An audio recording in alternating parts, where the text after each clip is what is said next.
नमस्कार.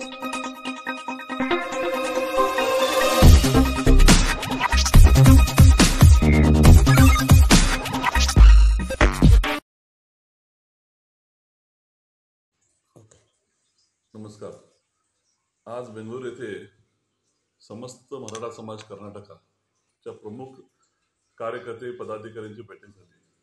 या बैठकीमध्ये आपले मराठा समाजाचे स्वामी जगद्गुरू मंजुनाथ स्वामीजी यांच्या मार्गदर्शनाखाली पार पडली. विषय असा होता की सिद्धरामय्या सरकारने जे जनगणना सुरू केलेलं आहे ते ऑलरेडी प्रत्येकाच्या घरावरती हेस्कॉम तर्फे स्टिकर्स लावण्यात आलेले आहेत. त्या दृष्टिकोनातून म्हणजे आपण मराठा समाज कर्नाटकामध्ये काय म्हणून नोंद करावी हा विषयावर चर्चा झाली. राज्यातील प्रत्येक जिल्ह्यामधून पदाधिकारी आले होते. त्यांनी प्रत्येकाने आपले आपले मत मांडले की त्याप्रमाणे एक निर्णय झाला आहे की मातृभाषा ही मराठी, धर्म हिंदू, जात मराठा, पोटजात जी आहे कुणबी असं लिहिल्यामुळं आपला मराठा समाजाची संख्या जवळ 40 लाखहून अधिक आहे. त्याची एक आपली शक्ती एकवटली जाणार आहे. हे खरंच स्वागत केल्याप्रमाणे आहे.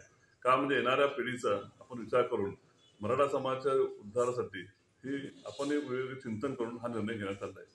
ह्या वेळेला विजय सिंधिया, MLC मारुती मुळे, श्रीनिवास माने आमदार, संतोष लाड आमदार, तसेच बेळगावहून धनंजय जाधव, विनायक कदम, परत असे अनेक प्रमुख उपस्थित होते.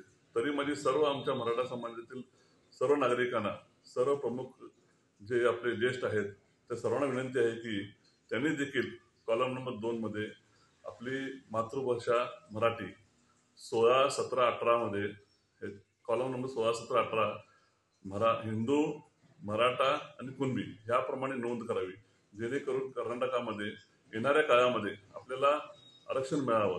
आणखीन आर्थिकदृष्ट्या तसेच शैक्षणिकदृष्ट्या व वैद्यकीयदृष्ट्या असे अनेक लाभ आपल्या विद्यार्थ्यांना व नागरिकांना मिळावे या दृष्टीने हे प्रयत्न चालू आहेत. आपलं सहभाग आणि सहकार्य हे खूप गरजेचं आहे. तरी मी आणखीन एकदा समस्त मराठा समाजातील आमच्या बंधूंना विनंती करतो की त्यांनी त्या दिवशी जे नोंदणी करायला येतील त्यांना घरात बसून खरोखर जे योग्य आहे तीच माहिती सांगावी, चुकीची माहिती देऊ नये असे मी आपल्याला विनंती करतो. धन्यवाद.